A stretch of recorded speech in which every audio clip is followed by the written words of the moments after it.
Hello students, welcome to study with Rivant. हम पढ़ रहे हैं जून मंथ के करंट अफेयर की मैगज़ीन। उसमें भी हम पढ़ रहे हैं इंटरनेशनल रिलेशंस। इंटरनेशनल रिलेशन में हमारा आज का टॉपिक है 2.7, जिसमें है न्यूज़ इन शॉर्ट। इसमें जितनी भी ये 6 न्यूज़ हैं इसको हम एक ही वीडियो में कंप्लीट करेंगे। तो आज हम पढ़ेंगे न्यूज़ इन शॉर्ट। इसमें सबसे पहले हमारा टॉपिक है 2.7.1 India and Egypt. India and Egypt के बारे में बताया हुआ है। हमारा टॉपिक है आज का 2.7, जो कि है न्यूज़ इन शॉर्ट्स। जो हम इंटरनेशनल रिलेशंस के न्यूज़ इन शॉर्ट्स हैं वो पढ़ रहे हैं। पहला हमारा जो टॉपिक है वो है 2.7.1 India and Egypt. India and Egypt के बारे में बताया गया है। तो ये क्यों बताया गया है? क्योंकि रिसेंटली जो हमारे प्राइम मिनिस्टर हैं मिस्टर नरेंद्र मोदी जी, उन्होंने वो जो है इजिप्ट की विज़िट पे गए थे। वहाँ जाकर क्या हुआ, क्या क्या चीज़ें साइन की, क्या क्या डायलॉग्स हुए, वो हम अभी देखते हैं वन बाय वन। तो जब हमारे प्राइम मिनिस्टर इजिप्ट की विज़िट पे गए हैं तो उन्होंने एक इंडिया एंड इजिप्ट ने मिलकर एक स्ट्रेटेजिक पार्टनरशिप एग्रीमेंट को साइन किया है। इस एग्रीमेंट को जो साइन किया है इसकी बात जनवरी 2023 में ही हो चुकी थी, जिसको अभी हमारे प्राइम मिनिस्टर गए हैं तब साइन किया गया है। ये बात तभी हो चुकी थी जब इजिप्ट के जो प्रेसिडेंट हैं वो इंडिया विजिट पर आए थे। ठीक है, दोनों गवर्नमेंट्स ने मिलकर, इजिप्ट और इंडिया की दोनों की गवर्नमेंट्स ने मिलकर 3 मेमोरेंडम ऑफ अंडरस्टैंडिंग को भी साइन किया है। वो कौन से 3 टॉपिक्स पे किया है? एग्रीकल्चर पे साइन किया है, आर्कियोलॉजी एंड एंटिक्विटीज़ पे साइन किया है, एंड कंपटीशन लॉ पे साइन किया है। अब हमारे जो इंडिया के प्राइम मिनिस्टर हैं उनको जो इजिप्ट का सबसे हाईएस्ट स्टेट ऑनर है उससे सम्मानित किया गया है। वो हाईएस्ट स्टेट ऑनर क्या है? वो है order of the Nile award. ये जो अवार्ड है इसको देकर हमारे प्राइम मिनिस्टर को सम्मानित किया गया है। ऑर्डर ऑफ द नाइल जो अवार्ड है वो इजिप्ट का हाईएस्ट स्टेट ऑनर है। ठीक है, हमारे प्राइम मिनिस्टर इजिप्ट में गए हैं। इजिप्ट में जाने के बाद उन्होंने जो ये हेलियोपोलिस कॉमनवेल्थ वॉर ग्रेव सेमेंट्री है एंड अल हकीम मॉस्क्यू, जो इजिप्ट में है, ये दोनों चीज़ें यहाँ पे भी उन्होंने विज़िट की है। कहाँ विज़िट की है? अल हकीम मॉस्क्यू में भी विज़िट की है, और एक Heliopolis Commonwealth war grave cemetery. Heliopolis Commonwealth war grave cemetery मतलब जो हेलियोपोलिस कॉमनवेल्थ वॉर की जो कब्रिस्तान है, युद्ध कब्रिस्तान, वहाँ भी जो हमारे प्राइम मिनिस्टर है उन्होंने विज़िट किया है। अब हम देखते हैं मैप में कि इजिप्ट कहाँ है। हम देखते हैं कि इजिप्ट कहाँ, ये जो है ये इजिप्ट है। ठीक है, इजिप्ट के इस तरफ लीबिया है, इस तरफ सूडान है, यहाँ मेडिटेरियन सी से इसकी बाउंड्री लगती है, और इस तरफ हमें पता है कि ये जो इजिप्ट के बीच से ये निकलती है, यहाँ स्विस कैनाल है। ठीक है, और ये जो एक पेनिनसुला है इसको सेनाइन पेनिनसुला कहा जाता है। इजिप्ट के इस तरफ जो है ये रेड सी है, रेड सी में ही ये स्विस कैनाल है। हमारी जो स्विस कैनाल है वो रेड सी और मेडिटेरियन सी को जोड़ने का काम करती है, या दोनों को जोड़ती है। अब हम देखते हैं, हमने देखा कि हमारे प्राइम मिनिस्टर को इजिप्ट के हाईएस्ट स्टेट ऑनर से सम्मानित किया गया है, जो कि है ऑर्डर ऑफ नाइल अवार्ड। ये क्या है इसके बारे में हम अभी देखते हैं।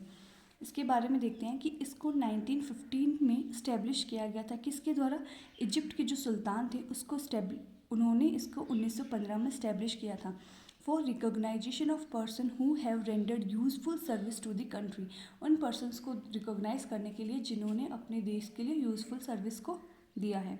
It is considered as the highest state honour. इस अभी बताया है कि इसको इजिप्ट का हाईएस्ट स्टेट ऑनर कहा जाता है, जो कि जिस अवार्ड से अभी हमारे इंडियन प्राइम मिनिस्टर को सम्मानित किया गया है। अब हम देखते हैं कि हमने अभी देखा कि ये Heliopolis Commonwealth war grave cemetery क्या है।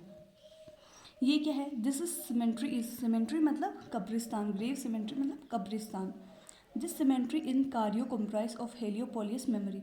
ये जो यहाँ कार्यो है, ठीक है, यहाँ पर ये ग्रेव सीमेंट्री है। Port traffic now called port Suez. ये जो पोर्ट स्वेज है, जो स्वेज कैनाल है इसके ऊपर पोर्ट स्वेज है, उसको पहले पोर्ट ट्वैफिक कहा जाता था, जिसको आज के टाइम पे पोर्ट स्वेज कहा जाता है। एंड दी हेलोपोलिस एडन मेमोरियल, ये हेलोपोलिस जो एडन मेमोरियल है उसके याद में बनाया गया। जो ये Heliopolis Commonwealth grave war grave cemetery है, इसको क्यों बनाया गया? It commemorates the sacrifice of nearly 4,300 Indian soldiers who fought for Egypt and Palestine and Aden respectively in World War 1। ये उनकी याद में या उनके बलिदान में बनाया गया है कि 4300 जो भारतीय सैनिक थे उन्होंने इजिप्ट और फ़लस्तीन की जो लड़ाई हुई थी, एडिन की जो लड़ाई हुई थी और वर्ल्ड वॉर 1 में उसमें लड़ाई की थी, उन्होंने उस युद्ध को लड़ा था और बलिदान दिया था, जो शहीद हो चुके थे। तो उनकी याद में, उनकी शहादत के रूप में इसको बनाया गया है। अब हम देखते हैं कि ये अल हकीम मॉस्क्यू क्या है। अल हकीम मॉस्क्यू जो है 4th oldest mosque in Egypt, Egypt का चौथा ओल्डेस्ट मॉस्क्यू है ये अल हकीम मॉस्क्यू, जो कि 1013 AD में बनाया गया था। And the second largest after the mosque of Ibn Tulun, जो इब्न तुल्लुन का जो मॉस्क्यू है उससे ये सेकेंड लार्जेस्ट है। फर्स्ट लार्जेस्ट तो इब्न तुल्लुन है, सेकेंड जो है वो अल हकीम मॉस्क्यू है, ये सेकेंड लार्जेस्ट मॉस्क्यू है।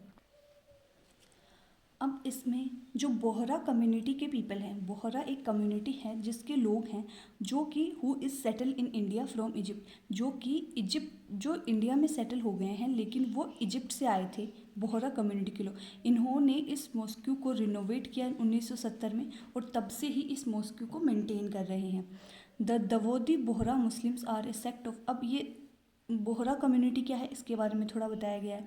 तो the Dawoodi Bohra Muslims are, जो दवोदी बोहरा मुस्लिम्स हैं, are a sect of followers of Islam, ये इस्लाम के ही फॉलोवर्स हैं, ठीक है, ये इस्लाम को ही फॉलो करते हैं, ठीक है। Who adhere to the Fatimi Islami Taiyabi school of thought, जो Fatimi Islami Taiyabi school of thoughts हैं, जो फातिमी इस्लामी तैयबी जो विचारधारा है उसको फॉलो करते हैं दवोदी बोहरा मुस्लिम कम्युनिटी, ये इस्लाम के ही फॉलोवर हैं, ठीक है। विच ओरिजिनेटेड फ्रॉम इजिप्ट, जिनका ओरिजिन कहाँ हुआ था, जिनका ओरिजिन इजिप्ट में हुआ था। ये लोग इंडिया में सेटल हो गए थे 11th सेंचुरी में। And seat of sect was moved to Siddhpur Gujarat in 1539 from Yemen, और कुछ जो लोग हैं वो गुजरात के सिद्धपुर में सेटल हो गए थे इन 1539 फ्रॉम यमन से जो आए थे वो हो गए थे। हमने इंडिया इजिप्ट के बारे में पढ़ लिया। अब नेक्स्ट जो हमारा टॉपिक है, नेक्स्ट हमारा टॉपिक है 2.7.2, जो कि है 75 years of United Nation peace keeping.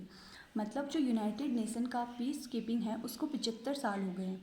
तो रिसेंटली क्या हुआ है, 75th एनिवर्सरी को सेलिब्रेट किया गया है, क्योंकि 75 साल पहले ही UN पीस कीपिंग को शुरू किया गया था। तो अभी जो है इसको 75th anniversary UN peace keeping की सेलिब्रेट की गई। अब 75वीं जो एनिवर्सरी है UN पीस कीपिंग की, उसका थीम क्या है, उसका थीम है peace begins with the me, peace begins with me, ये इसका थीम है। अब इस थीम को क्यों, इस सेरेमनी जो 75th एनिवर्सरी है ये तो सेलिब्रेट की है, लेकिन इस सेरेमनी को क्यों हेल्ड किया गया है, तो the ceremony was held posthumously award the Dag hammer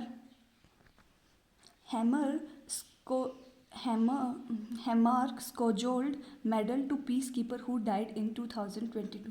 मतलब जो पीस कीपर, जिन्होंने शांति बनाए रखने के लिए, जो शांति सैनिक थे, वो जो 2022 में जो शहीद हो गए हैं उनको ये द डैग हैमर स्कोड मेडल दिया जाएगा। इसके लिए इसको आयोजित किया गया था। The Peace Begins With Me campaign recognize the service and sacrifice of United Nations peacekeeper past and present and the resilience to the communities they serve। मतलब जो इसका थीम है peace begins with me campaign, जो है ये किन किन लोगों को रिकॉग्नाइज करता है, उनको जिन्होंने पीस कीपिंग में अपनी सर्विस दी है, सेक्रीफाइस दिया है, जिन्होंने इन पास्ट दिया है, जो प्रेजेंट में अभी इसके लिए काम कर रहे हैं, उन सभी को जो the peace begins with me campaign है वो रिकॉग्नाइज करता है या उनको मान्यता प्रदान करता है कि आप सब ये कर सकते हैं। ये एक ऐसा कैंपेन है जिसके अंदर आप इनरोल होकर ये सारा काम कर सकते हैं बिना किसी प्रॉब्लम के। जो ये कैंपेन है, पीस बिगिन विद कैंपेन है, वो सभी लोगों को बुलाता है कि भाई आप जो ग्लोबल मूवमेंट फॉर पीस है उसको ज्वाइन कीजिए। सभी लोगों को इनकरेज करता है कि आप ऐसे प्लेटफॉर्म को ज्वाइन कीजिए और ग्लोबली पीस को इस्टेब्लिश करने में हेल्प कीजिए। नेक्स्ट है कि For 75 years, more than 2 million peacekeepers have worked to save and change lives in the world's most fragile political and security situation।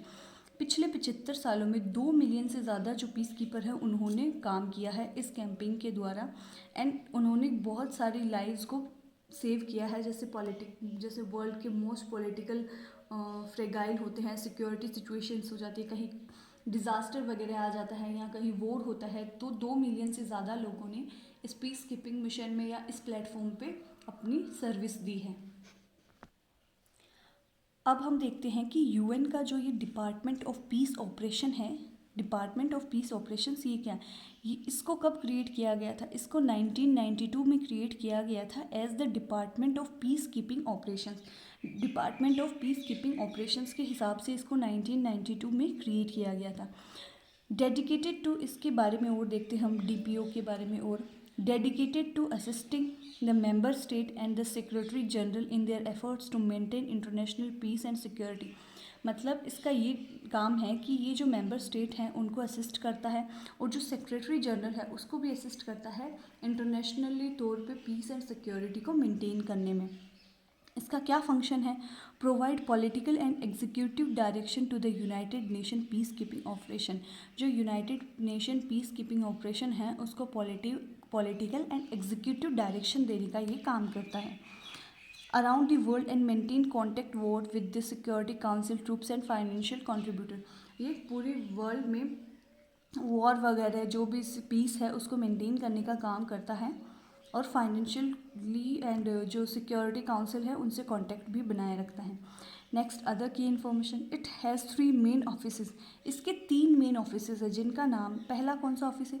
Rule of law and security institution, ये एक office है। दूसरा office है office of military affairs, ये दोनों same नाम लिखे गए हैं। थर्ड ऑफिस जो है वो ये है the policy evaluation and training division.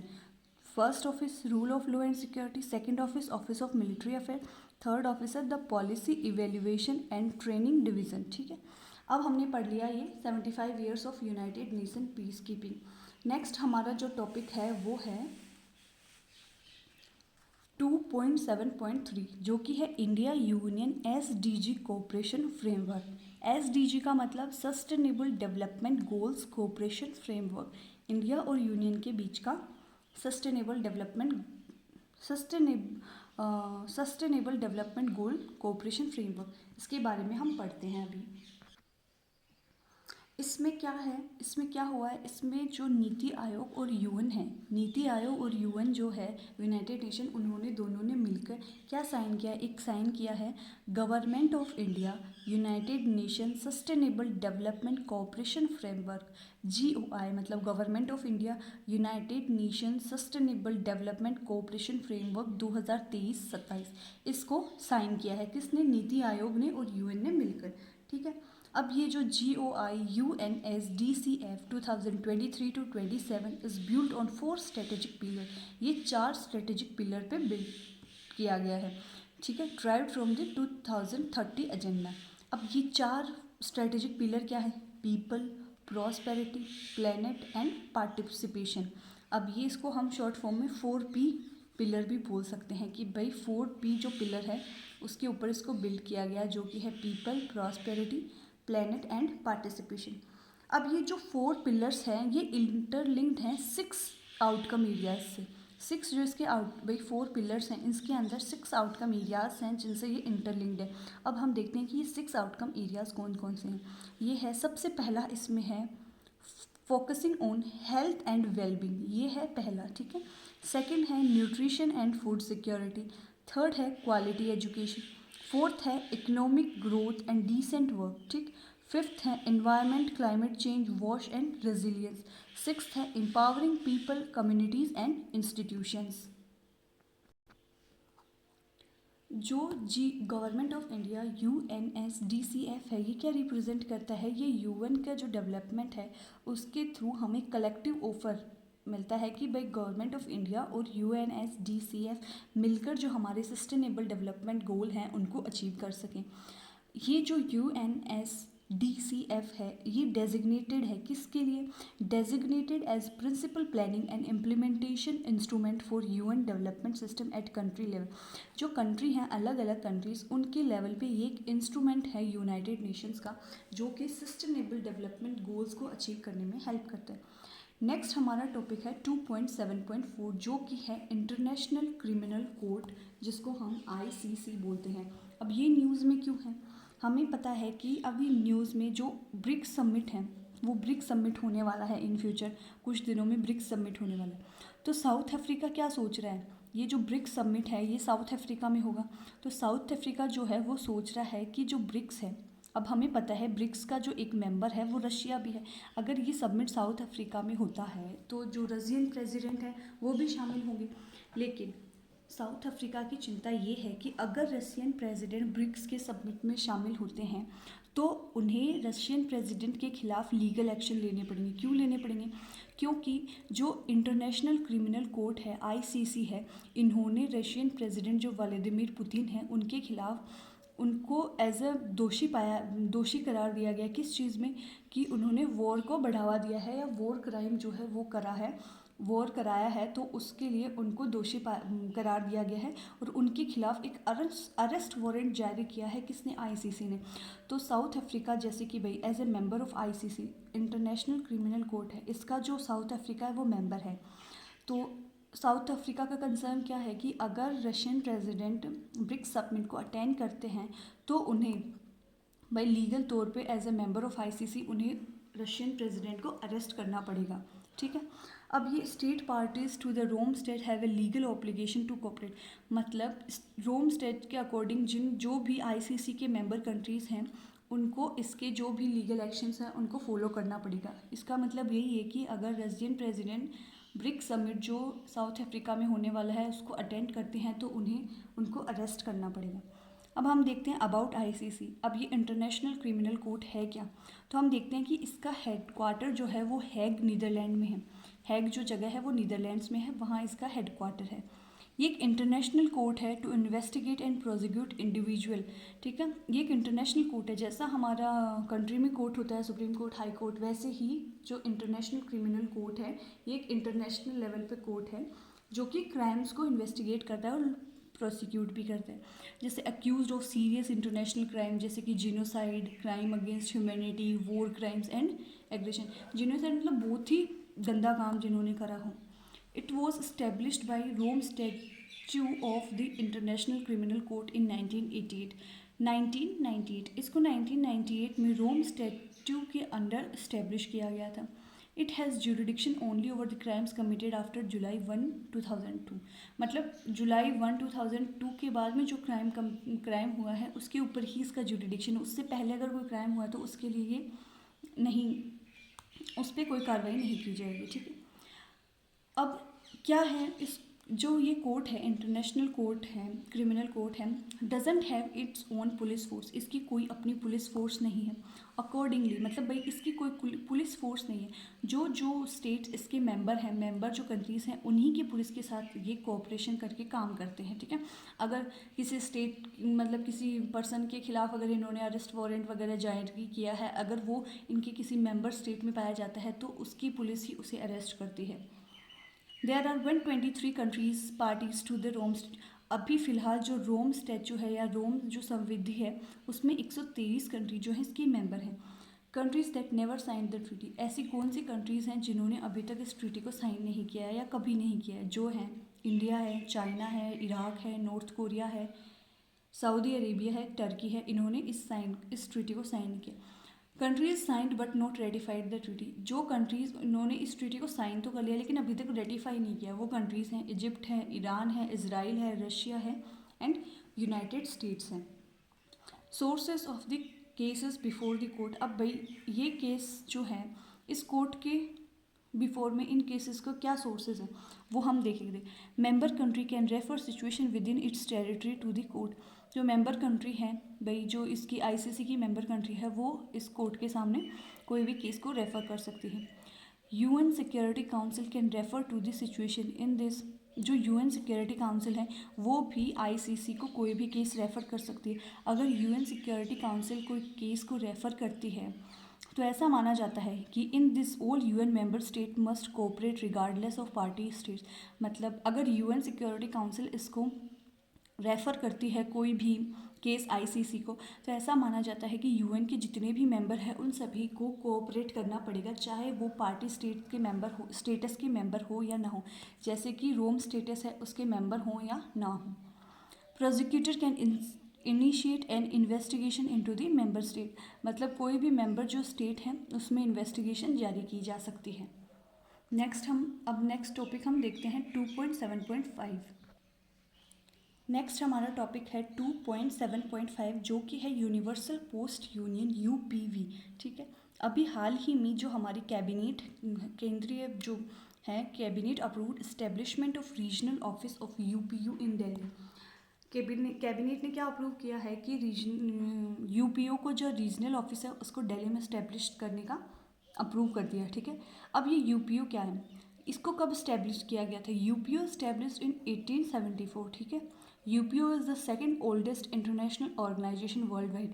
ये वर्ल्ड वाइड सबसे सेकंड ओल्डेस्ट इंटरनेशनल ऑर्गेनाइजेशन है। इसका हेडक्वार्टर बर्ने स्विट्ज़रलैंड में है। इसमें 192 मेंबर कंट्रीज़ हैं, इंडिया भी इसका एक मेंबर है। ये चीज़ हम ध्यान में रख सकते हैं, कई बार ऐसे क्वेश्चन पूछ जाते हैं कि भाई इंडिया जो है इनमें किन किन ऑर्गेनाइजेशन का मेंबर है, तो ऐसी चीज़ें ध्यान में रखने के लिए है और ये बहुत इंपॉर्टेंट है।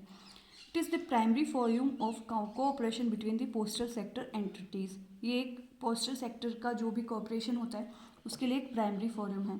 It sets the rules for international mail exchange and make recommendation to stimulate growth in the mail parcel and financial service volumes.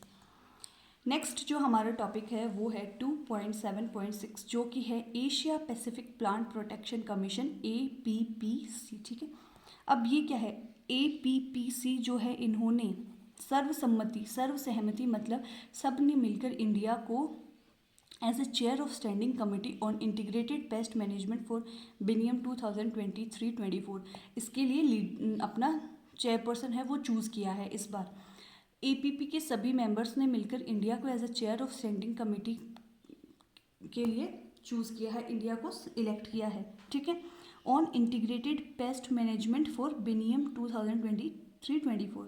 अब ये क्या है, APPC convene for the first time in 1956। ठीक है, APPC को 1956 में पहली बार कन्वीन किया गया था।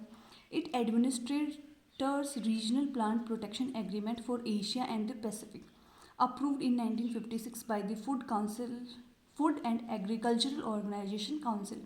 मतलब कि पहली बार जो रीजनल प्लांट प्रोटेक्शन एग्रीमेंट है एशिया और पैसिफिक के लिए, इसको ये एडमिनिस्ट्रेट करता है। ठीक है, जो कि 1956 में अप्रूव कर दिया गया था food and agriculture organization council के थ्रू। ठीक है, टोटल इसमें 25 कंट्रीज़ हैं जो कि इंडिया भी इसका एक मेंबर है। ठीक है, ये जो APPC के जो मेंबर्स हैं meets at least once every 2 year, 2 साल में एक बार मिलते हैं। इसका क्या ऑब्जेक्टिव है भाई APPC बनाने का? इसका ऑब्जेक्टिव है promoting development of regional plant protection system, मतलब हमारे जो रीजनल प्लांट्स हैं उनको बचाने के लिए, assistant to develop effective plant protection regime, setting standards for phytosanitary measures etcetera. Next हमारा टॉपिक है 2.7.7 जो कि है कंबाइंड मैरीटाइम फोर्सेस। अब इसके बारे में हम थोड़ा पढ़ते हैं। कंबाइंड मैरीटाइम फोर्सेस क्या है?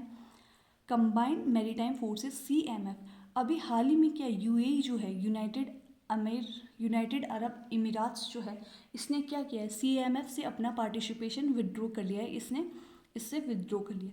अब ये जो CMF है कंबाइंड मैरीटाइम फोर्सेस, इसका हेडक्वार्टर जो है वो बहरीन में है। ये एक मल्टीनेशनल मैरीटाइम पार्टनरशिप है, इंडिया भी इसका मेंबर है। अभी हमने 3 ऑर्गेनाइजेशन देखी जिनका इंडिया मेंबर है। किसका? APPC का इंडिया जो है वो मेंबर है, CMF का इंडिया मेंबर है और ICC का इंडिया मेंबर नहीं है अभी तक। ठीक है, ये हमने देखा। और एक इंडिया जो उसका यूनिवर्सल पोस्टल यूनियन का भी इंडिया मेंबर है। हमने 3 चीज़ें देखी जिसका इंडिया मेंबर है, UPO का है और APPC का है और अभी इस CMF इसका भी इंडिया मेंबर है। Maritime partnership India also a member that focuses on counter narcotics, counter smuggling, suppressing piracy, training etcetera. तो इन सभी को ये सारी जो चीज़ें हैं वो इसका मेन फोकस है। CMF आल्सो रिस्पॉन्ड, जो कंबाइंड मैरीटाइम फोर्स है ये also respond to environmental and humanitarian incident. Environmental और ह्यूमैनिटेरियन इंसिडेंट्स होते हैं वहाँ पे भी ये रिस्पॉन्ड करता है। Combined task forces of CMF includes maritime security operation outside Arabian Gulf, maritime security operation inside Arabian Gulf, Red Sea maritime security etc. CMF is commanded by US Navy Vice Admiral। जो CMF है इसको अभी कौन command कर रहा है? US Navy Vice Admiral। ठीक है, नेक्स्ट हमारा टॉपिक है जो लास्ट टॉपिक है आज का हमारा है नॉर्दर्न सी रूट। नॉर्थर्न सी रूट, अब ये क्या है? रशिया जो है उसने अनाउंस किया है क्या कि वो इन्वेस्ट करेगा कितना, $24 billion to develop northern sea route. अभी नर्दर्न सी रूट कौन सा है वो अभी हम देखते हैं। रशिया ने ये अनाउंस किया है कि वो $24 बिलियन जो है वो नर्दर्न सी रूट को डेवलप करने के लिए इन्वेस्ट करेगा। जो नर्दर्न सी रूट है या इसको हम नॉर्थ ईस्ट पैसेज भी बोलते हैं, connects the eastern and western part of the Arctic ocean. ठीक है, ये आर्टिक ओशन के ईस्ट और वेस्टर्न पार्ट को कनेक्ट करता। अब हम ये देखते हैं कि आर्टिक ओशन कहाँ है और ये नॉर्दर्न सी रूट क्या है। अब हम देखते हैं कि नॉर्दर्न सी रूट क्या है। हमें पता है ये हमारी अर्थ है पूरी, ठीक है, ये ठीक से दिख रहा है ना आपको, ये हमारी अर्थ है पूरी, ठीक है। इसमें हमें पता है कि बीच में इक्वेटर होता है, फिर ट्रॉपिक ऑफ कैंसर होता है, ट्रॉपिक ऑफ कैप्रिन होता है, ये हमारा साउथ पोल होता है जो है ना, ये हमारा नॉर्थ पोल है, और यहाँ है हमारा आर्टिक ओशन, ठीक है, ये है आर्टिक ओशन। हमें पता है यहाँ रशिया है, ठीक है। ये आर्टिक ओशन जो हमेशा बर्फ़ से ढका रहता है। जो नॉर्दर्न सी रूट है वो इधर यूएसए के अलास्का से लेकर इधर नॉर्वे तक, यहाँ नॉर्वे का जो है बियरिंग स्ट्रेट है ना, तो ये हमारे अलास्का से लेकर नॉर्दर्न नॉर्वे तक, ये इधर ये सी रूट जो है ये है नॉर्दर्न सी रूट। इसको डेवलप करने के लिए अभी रशिया ने $24 बिलियन इन्वेस्ट करने के लिए अनाउंस किया। तो ये नॉर्दर्न सी रूट है। इससे भाई ये जो रूट है यहाँ बहुत बर्फ़ होती है, इधर आसानी से कोई आ जा नहीं सकता। इससे पहले कौन सा रूट यूज़ होता है, तो वो यूज़ होता है ये इधर, जो इधर बियरिंग स्ट्रेट है अलास्का और साइबेरिया के बीच में, यहाँ से स्ट्रेट से लेकर इधर जो हमारा पैसिफिक ओशन है उधर से आकर ये स्ट्रेट ऑफ मलक्का जो इंडोनेशिया, और इधर ये जो स्ट्रेट है ये स्ट्रेट ऑफ मलक्का, यहाँ से आकर हमारा इधर श्रीलंका से इधर आके फिर इधर ये जो हॉर्न ऑफ अफ्रीका इधर स्विस कैनाल से आकर फिर इधर तक ऐसे, तो ये कितना लंबा पड़ जाता है। अगर यहाँ से जाएगा तो यहाँ से अगर ये रूट जाएगा रूट, तो ये बहुत आसानी से जो चीज़ें हैं वो आसान हो जाएंगी। तो अब हम देखते हैं। NSR run from the Barents Sea near Russia's border with Norway to the Bering Strait between Siberia and Alaska। जो नॉर्दर्न सी रूट है वो कहाँ से शुरू होता है, वो शुरू होता है इधर नॉर्वे से, ठीक है, जो कि यहाँ बियरिंग स्ट्रेट ऑफ अलास्का और साइबेरिया के बीच में बियरिंग स्ट्रेट है, ये पूरा नॉर्दर्न सी रूट है। ये जो हम देख रहे हैं ना, ये अभी मैं हाईलाइटर से कर देती हूँ तो अगर आपको समझ, ये जो है ये हमारा नॉर्दर्न सी रूट है, ठीक है, जो कि कहाँ से शुरू होता है, नॉर्वे से, और इधर साइबेरिया अलास्का तक जाता है, ठीक है। टू द बियरिंग स्ट्रेट जो है यहाँ पे, ये बियरिंग स्ट्रेट है साइबेरिया और अलास्का के बीच में, यहाँ तक जाता है। NSR is different from the Northwest Passage, which is a series of possible shipping routes connecting the Atlantic and Pacific Ocean through the Canadian Arctic। मतलब जो ये नॉर्दर्न सी रूट है ये हमारे जो एग्जिस्टिंग अभी जो प्रेजेंट रूट है ये वाला, इससे बहुत अलग है, क्योंकि ये तो सीधा सीधा पहुंच गया, इसको तो कितना घूम के चक्कर काट के आना पड़ रहा है, तो ये इससे अलग है। सारा जो अभी भी ट्रेड वगैरह सो है वो अभी इसी रूट से होता है, ठीक है। तो ये जो नॉर्दर्न सी रूट है ये entirely routes lies in the Arctic waters and within Russia's exclusive economic zone. ये सारा चीज़ हमें पता है ये रशिया के कंट्रोल में है, तो ये सारा का सारा इधर ही होकर जाता है। ये जो एग्जिस्टिंग रूट है वो तो हमारे अलग अलग कंट्रीज़ के थ्रू अलग अलग जगह से होकर जाते हैं, लेकिन ये पूरा सिर्फ रशिया का ही कंट्रोल रहेगा इसके ऊपर, ये रशिया के आर्टिक रीजन से ही होकर जाता है।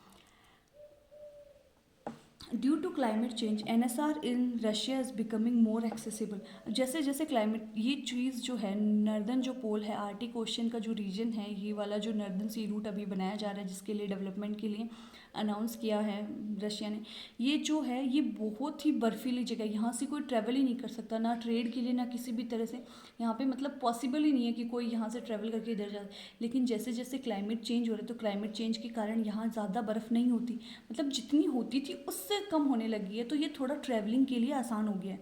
इसलिए जैसे क्लाइमेट चेंज हो रहा है तो ये मोर एक्सेसिबल हो गया है कि इस रूट को हम यूज़ कर पाएँ, ठीक है। Usually the route only opens for 2 months annually. ये सिर्फ 2 महीनों के लिए ओपन हो सकता है एनुअली, साल में 2 महीनों के, मतलब साल जब गर्मियाँ पड़ती हैं तो उस वक्त थोड़ा ये ओपन हो सकता है 2 महीने के लिए। इस रूट का क्या सिग्निफिकेंस है भाई, रशिया इस पर इतने पैसे क्यों लगा रहा है भाई, क्या सिग्निफिकेंस है, उसके पास एग्जिस्टिंग रूट तो है। तो सबसे पहला सिग्निफिकेंस तो हमें पता ही है कि भाई इतनी दूरी तय करके जाएगा, इससे अच्छा वो इतनी सी दूरी तय कर ले, अलग अलग कंट्रीज़ के स्ट्रेट से जाएगा, वो भरेगा, टोल भरेगा, टैरिफ्स देगा, तो इससे अच्छा टैक्स पे करना पड़े, इससे अच्छा वो अपनी अपनी इकोनॉमिक जोन में जाए ताकि उसको टैरिफ भी ना पे करना पड़े। तो सबसे पहला सिग्निफिकेंस क्या है, सबसे पहला सिग्निफिकेंस यही है कि एनर्जी एंड टाइम सेविंग।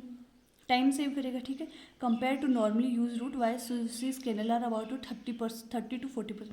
जो नॉर्मली रूट यूज़ होता है स्विस कैनाल के थ्रू, उससे एनर्जी और टाइम दोनों सेव होगा। Piracy risk is non existent. यहाँ से जो आता है इधर अफ्रीका की साइड, इधर अरेबियन सी में, इधर बहुत सारे पायरेसी के रिस्क होते हैं, इधर से ज़्यादा पैसिफिक ओशन में तो पायरेसी रिस्क बिल्कुल नहीं है यहाँ, ठीक है। Easier to explore, exploit and transport natural resources of the region. यहाँ के जो नेचुरल रिसोर्सेज होते हैं उनको आसानी से एक्सप्लोर, एक्सप्लॉइट और ट्रांसपोर्ट किया जा सकता है। अब चैलेंजेस क्या है इस नॉर्दर्न सी रूट में? भाई डेवलप तो कर ले इसको, इसमें चैलेंजेस क्या है? चैलेंजेस ये हैं कि ये रशिया के अंदर है और रशिया की अकेले की इस पर सॉवरेनिटी होगी, तो वो जैसे चाहे जितनी चाहे टैक्स लगा सकता है, दूसरों को आने जाने से मना कर सकता है, ठीक है। और ये जो आर्टिक की फोग है, Arctic fog will reduce selling time, जो इसका सेलिंग टाइम है उसको कम करेगी आर्टिक की fog. Environmental risk and increase operating cost. इसमें यहाँ पर एनवायरमेंटल रिस्क है क्योंकि यहाँ बहुत ज़्यादा बर्फ़ है, यहाँ सर्वाइव करना इतना आसान नहीं है, और ऑपरेटिंग कॉस्ट भी यहाँ थोड़ी ज़्यादा लगेगी। तो ये था हमारा नॉर्दर्न सी रूट, ठीक है। अभी हमने आज वो भी देखे हैं 3 की, जो हमारा इंडिया है यूपीयू का मेंबर है, एपीपीपीसी का मेंबर है, और आईसीसी का मेंबर नहीं है इंटरनेशनल कोर्ट, और सीएमएफ का मेंबर है। तो इन 3 जो ऑर्गेनाइजेशन है इनका जो है इंडिया मेंबर है, ठीक है, यस, और आईसीसी का मेंबर नहीं है। तो ये अगर ध्यान में रखना। नेक्स्ट हम पढ़ेंगे इकोनॉमी। अगर आपको इसी तरह करंट अफेयर की मैगजीन के सारे वीडियोस देखने हैं तो आप मेरे चैनल को लाइक, शेयर एंड सब्सक्राइब ज़रूर करें।